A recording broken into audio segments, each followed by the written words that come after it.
Welcome to the BullCast podcast. I'm Katie Pickler, and with me today is Cameron Spann. Hey, whoa, that was out of order. I was not ready. And Court Winsett. Hello, Katie. Hey.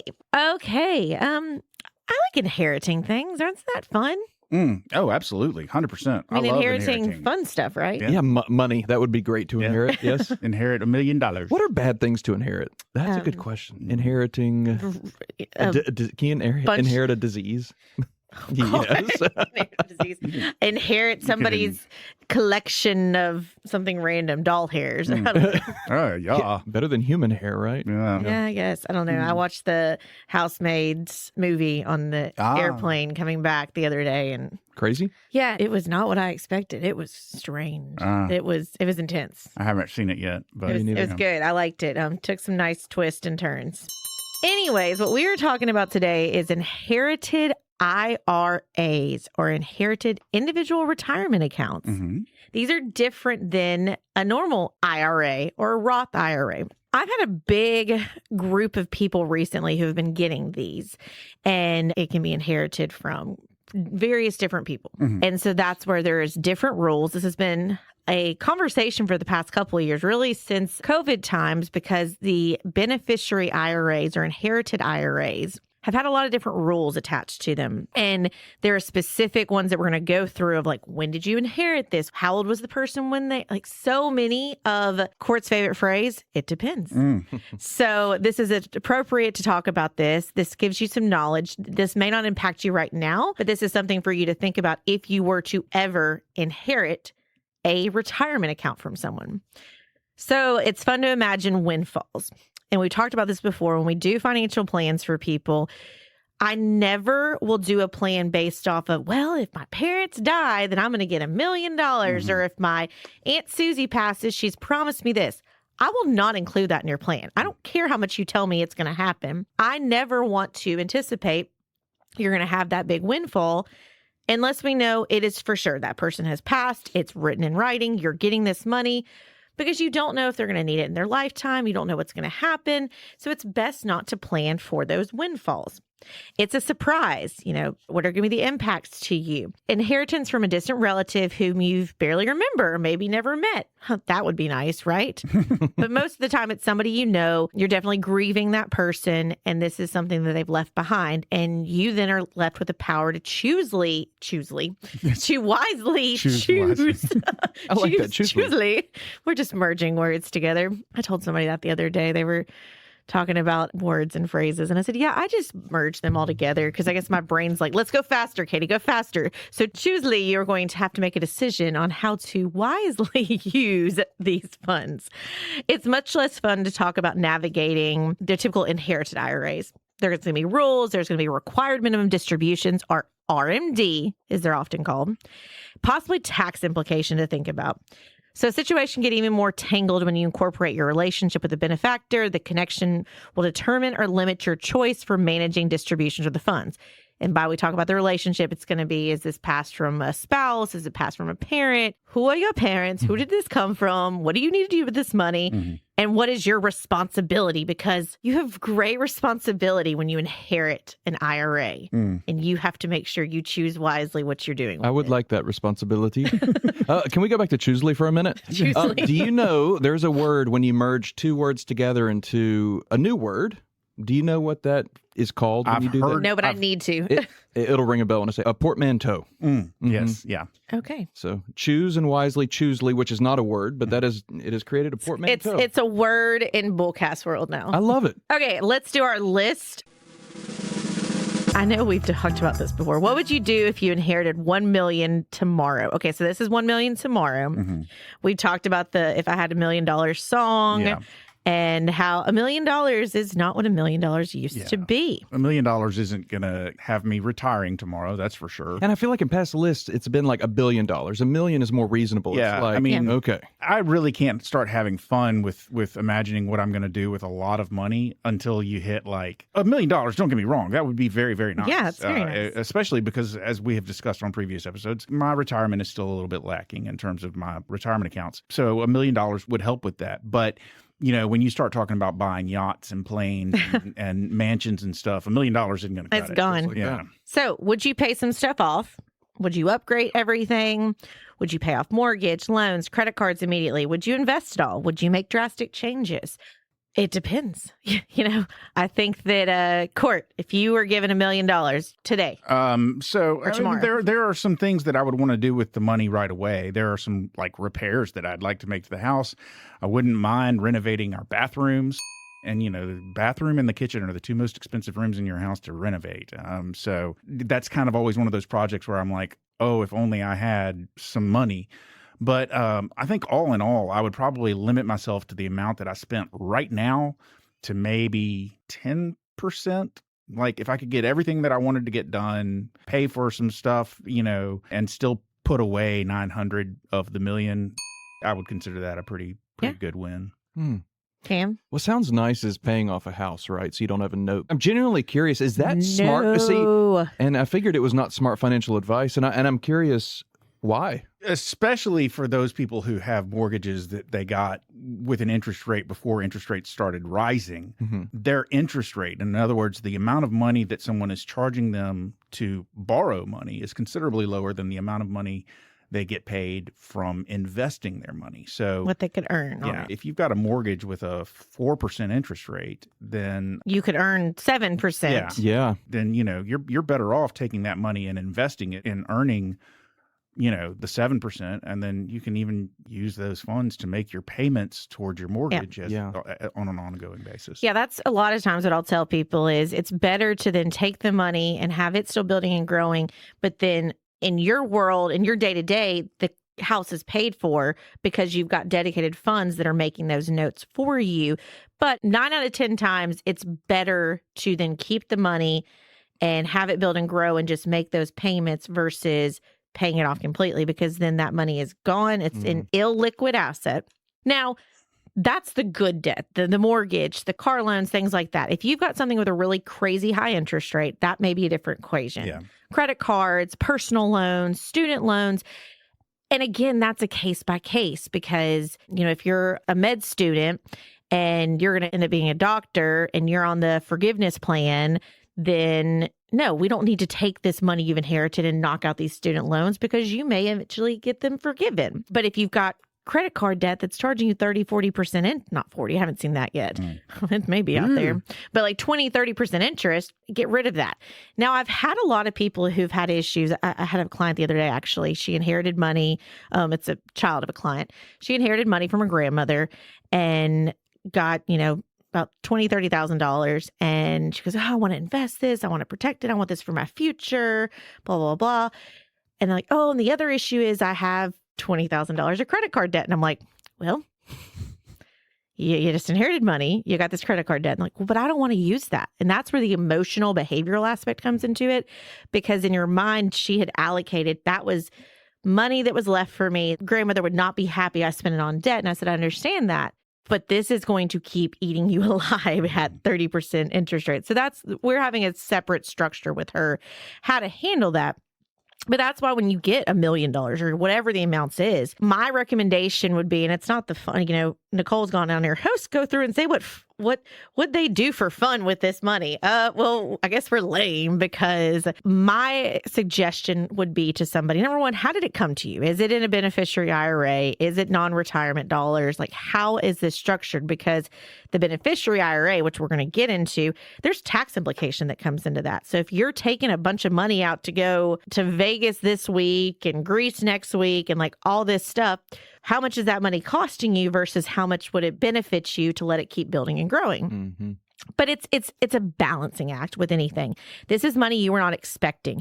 How to use this money wisely, how to then allocate it on how can it help you with your current situation. So cleaning up some debt, doing things like that. How can you enjoy, do a little bit of fun, maybe put it towards something you never personally would have budgeted for, but is something that you want to do. And then put it away so that this money can last you more than just 2 weeks. Now, just so we can have a little fun with it, because this has been a boring conversation and nobody likes to play the game, what would you do with $1 million if it's, I would invest it. So if somebody gave you $1 million and told you had to spend it, how would you spend it? I can tell you what I would do. What'd you do? I've always wanted to charter a yacht. I'm a big fan of like the whole It's 'cause Down of that Under show that you've been watching. The whole Below Deck, Down Under, all of those shows that are just all about yachts. Those people go to some crazy nice destinations. They eat a lot of really, really great food, and it just looks like it would be a heck of a lot of fun. So charter a yacht and invite my 10 closest friends or whatever to go on a yacht trip in the Med would be fantastic. Yeah. I'd do a family trip to Europe. I think that'd be really special. I think a big experience or a trip would be a lot of fun. And then I'd probably totally renovate my bathroom closet area to then give me a bigger fun closet with all the bells and whistles. With the clueless features? Yes, yeah. all the there bells it and is. whistles. There it goes. Okay. I feel like I sent us into a rabbit hole with my... I knew paying off a house was not good, and I wanted to hear why. Yeah. But I would just literally invest it. I'm happy where I am. I like my truck. I don't want all these extra things, but I do think about my future. But the thing is, Cam, is so many people think that way. I will have people that'll come to me and they'll say, hey, I just inherited this money, but I already paid off my house. I already paid off my car. And I'm like, oh, I wish you would have come and talked to me first. And so it's not wrong, the thinking, but it's just there's smarter ways to do it where instead of, $100,000 now going down to pay off the rest of your house, it can be that $100,000 can be in an account. The house still gets paid for, but you then have made, $20,000, $30,000, $40,000 on top of that. Mm-hmm. There's just ways to leverage your cash flow. And that's why the most important thing is if you inherit money, take 2 seconds to talk to somebody, talk to your accountant, talk to your advisor, and make sure you're maximizing what needs to happen and you understand what you have gotten. So let's roll into this episode. We'll try and make it more fun and stop being so boring. But what type of beneficiary are you? So under current laws, IRA beneficiaries fall into 3 categories. Mm-hmm. So the first one is eligible designated beneficiary. Yes. So this is the spouse of the IRA. Mm-hmm. A minor spouse of the IRA owner. Excuse me. Spouse of the IRA owner. So this is husband and wife. Husband passes away, wife passes away. You've inherited this IRA. Were they your spouse? Were they your parents? Are you disabled or chronically ill? And are you 10 years younger than the person who you got it from? Mm-hmm. If you recover any of those, you are an eligible designated beneficiary. So the reason that is important is because it affects how you must draw the money out of the IRA. Yep. Because if you are not an eligible designated beneficiary, you're just a designated beneficiary. That would basically mean that you are not a spouse, not a child, that is a minor. Minor, yep. And you fit into none of the other categories. And how the money is treated and how you must withdraw that money from an IRA is very, very different than how the money must be withdrawn from a person who is a eligible designated beneficiary. Obviously, then the last type of person is the non-designated beneficiary, which is just a non-person entity. So like a charitable organization or the estate of the decedent, which probably means there was no designated beneficiary or the designated beneficiary didn't survive him.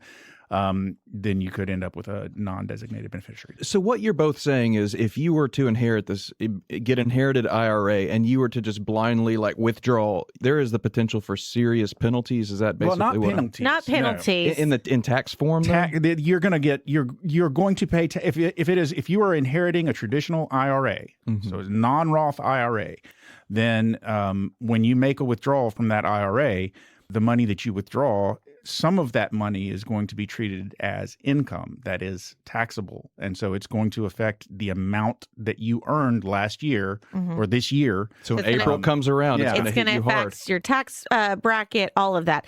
And a lot of this where the rules come into the equation, and we're going to go through it, is what you have to do with it. Because previously it was you have this inherited IRA. It's like a retirement account. You can just let it keep building and growing, and you don't have to take anything out of it. And then there's so many different rules that came into the equation of, well, the 10-year rule, you have to withdraw within 10 years, or then the RMD rule. Do you have to take a required minimum distribution? Do you not? So let's go with kind of one of the more common ones, which is inheriting an IRA from your spouse. The spouses benefit from having the most options for this inherited money. Spouses may keep the assets as a beneficiary IRA, transfer it into their own name and it be their own IRA, or roll it into their own IRA or company plan account. So that's 3 different options they have. And obviously there's different perks for that of transitioning it into the beneficiary IRA, merge it with their own IRA. So essentially it's just becoming, all of their retirement accounts. Inheriting an IRA from your sibling, as this type of heir, you can take distributions over your life expectancy or the descendant's life expectancy if they die while taking RMDs and they were younger than you. Okay. So this one, you inherit $100,000 in a IRA. And so with this, you just let it keep growing and have this account your entire life, or the descendants or that person's entire life. And if they were taking RMDs, so if they were aged that they were already taking the RMDs, you have to continue that. Mm-hmm. And so that is where a lot of people mess up and do have the penalty aspect, Cam, is if you are supposed to be taking requirement of distributions from your beneficiary IRA and you don't, you will be hit with the penalty. And so that's why it's important to know when you inherit an IRA, what is your rules of what you're allowed to withdraw and how. Is it life or is it 10 years? Mm-hmm. And do you have to take a requirement of distribution or not? So you've mentioned the 10-year thing twice. That's probably a good point for us to explain exactly what you mean by the 10-year. Under the newly streamlined IRS regulations, which came out as the Secure Act, and then there was the Secure Act 2.0. If you are inheriting an account from a benefactor who was taking RMDs, you must take the annual withdrawals. Now, here is the key point. If you are not an eligible designated beneficiary, if you are just a designated beneficiary, then you must empty the account by the 10th year. So you are required not only to actually take an RMD if the person that you inherited the account from was already taking their RMDs, but at the end of the 10th year, the account must be empty. So inherit from your grandparents, inherit from your parents. You've got the 10-year rule, and you may or may not have the RMD aspect of it. And the RMD, again, this is something that is calculated based on the value at the end of the previous year. So this is a number that January 1. Mm-hmm. You know how much you have to take. And you can choose, do you take it January 1? Do you split it over the year? Or do you wait and take it in December? Because it doesn't matter when you take it, just you have to take it in that calendar year. I was sitting here thinking, and this is probably obvious to y'all, like these are some very specific details and rules. Mm-hmm.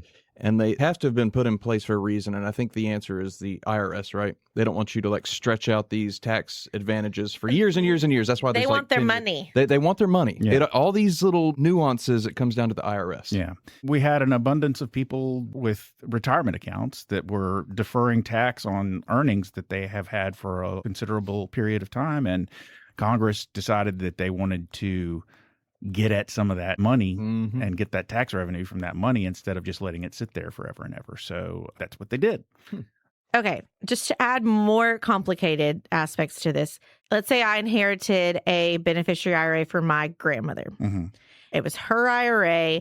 I've got it. I'm using the funds as per the rules based on she was RMD age, everything like that. If something happens to me and I have listed my kids as beneficiary, would still stay a beneficiary IRA, correct? Right. It is. So still a beneficiary IRA. It would be then split between my 2 boys.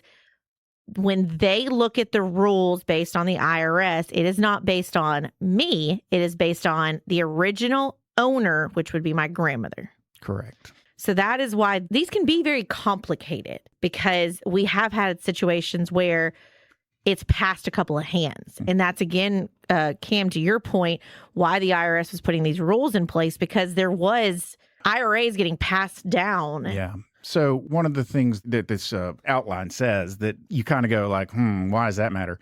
It says that unlike spousal beneficiaries, non-spouse eligible designated beneficiaries cannot roll over the account into their own IRA. Mm-hmm. The account has to remain an inherited IRA. What they're distinguishing there is if they rolled it into their own IRA, then the rules that apply to that IRA are the rules that apply to them, right? Mm-hmm. If they die, then whoever their beneficiary is would have the benefit of what was applied to the person whose IRA it was.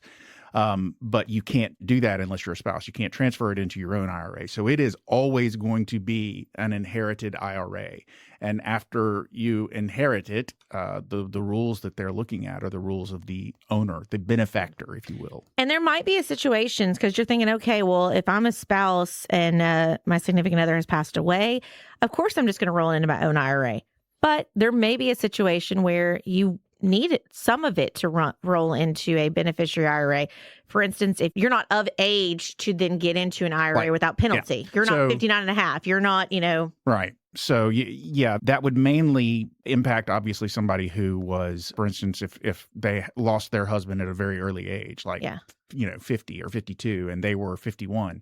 If they roll it into their own IRA, they can't actually access their own that IRA. money's locked up. And that money's locked up until they're 59 and a half. So you could then keep it as a Benny IRA, and you would have access to those funds. Yep. This one is a little complicated for sure. And that's where the rules, especially over the past, I would say, since COVID, I guess, these have changed a lot. And it's been a lot for us to try and understand what the IRS was doing. As court said, we had the Secure Act, then we had the Secure Act 2.0, which they changed between that. So changes to the Secure Act affected designated beneficiaries, which is probably most people who inherit IRAs, adult children, who are not disabled or chronically ill. We talked about the 10-year rule. Now, this is something that you can amortize it out, which means you can then kind of break up the tax burden, take it out a little bit each year until you're completely done on the 10th year, or you can wait and pull it all out in that 10th year. You're obviously going to have that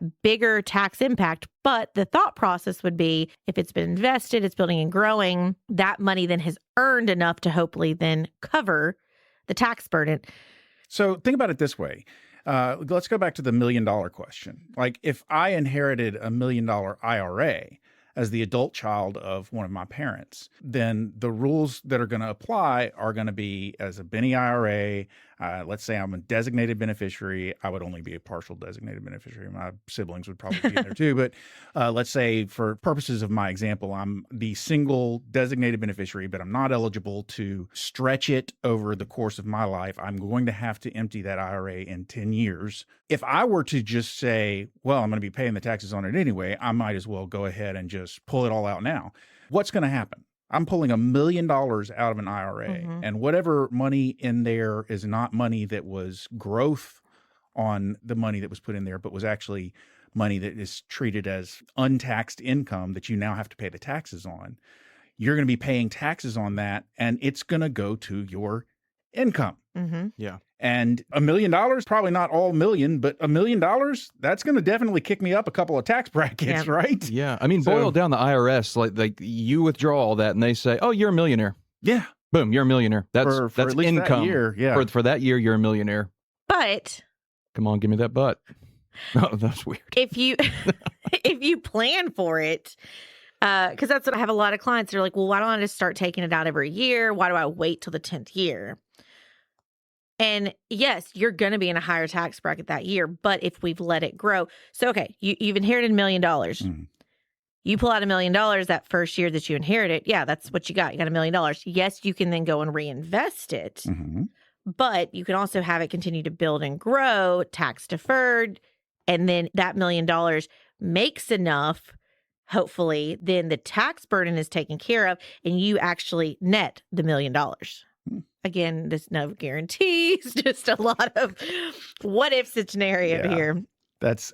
My point was almost really kind of in line with what you're saying. You wouldn't want to, under most circumstances, go ahead and withdraw the $1 million up front. It's going to have a massive impact on you.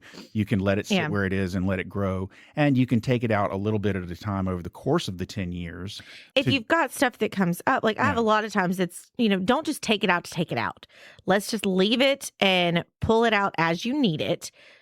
Buying a house, in court situation, you're going to do renovations. Okay, well, let's wait until you actually get the contractors, get stuff going until you start needing to pay those bills, and then we pull money out.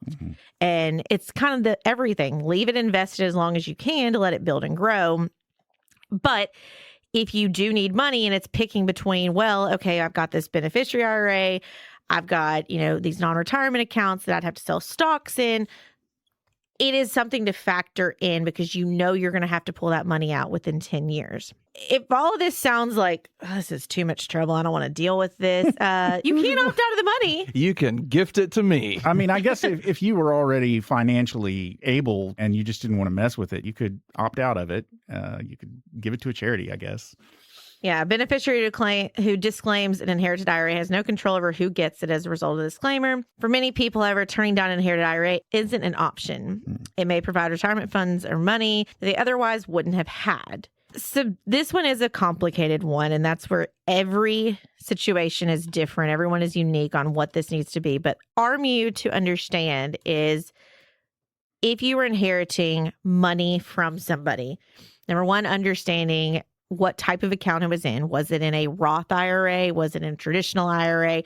How is it coming to you? If you've listened to this, you need to make sure that whoever has it, whoever is the custody over the account, transfers it into a beneficiary IRA. They explain to you, is it a 10-year rule? Is it, RMD? What are my different specifications? I need to know about this because ultimately the responsibility switches to you. But it is a gift. It is something you can really utilize to help benefit your life and maximize a couple of different buckets for you. But just understand the tax implications and being strategic with that. And especially if you're in a situation when you're filing married, filing jointly, then you need to have some tax strategy with that as well, which we're in tax season right now. So it's perfect time to talk about this. So there's the closing bell. Ladies and gentlemen, you've made it to the end of yet another episode of the BullCast podcast. If you liked what you heard and you'd like to hear more, please feel free to go to your favorite subscription service and sign up to have our podcast delivered directly to your device every single Thursday at noon. If you'd like to find out more about Cortland, Katie, Cameron, or Nicole, please feel free to go to our website. That website is bullcastpodcast.com. We've got pictures up there. We've got our bios, and we've got a place where you can drop a comment or suggest a topic you'd like to hear us talk more about. But I mentioned pictures. We do have pictures on our Instagram handle. That Instagram handle is at BullCast Podcast. We also have an X handle, which is also at BullCast Podcast. And rounding out the social media, we have a Facebook page, which is BullCast The Podcast. So feel free to check us out there. But as I like to do every single episode, let me remind all of our lovely listeners that we all work at a place called Pickler Wealth Advisors. And if you'd like to find out even more information about us, or find out about what we could potentially do for you, find out about our amazing team, and find out about our boss, David Pickler, please feel free to go to that website. That website is picklerwealthadvisors.com. That's advisors with an O. Not an E. Ladies and gentlemen, we have given you everything you need to go forth and inherit something from somebody. So for now, I'm Court. I'm Katie. I'm Cam. And we're done.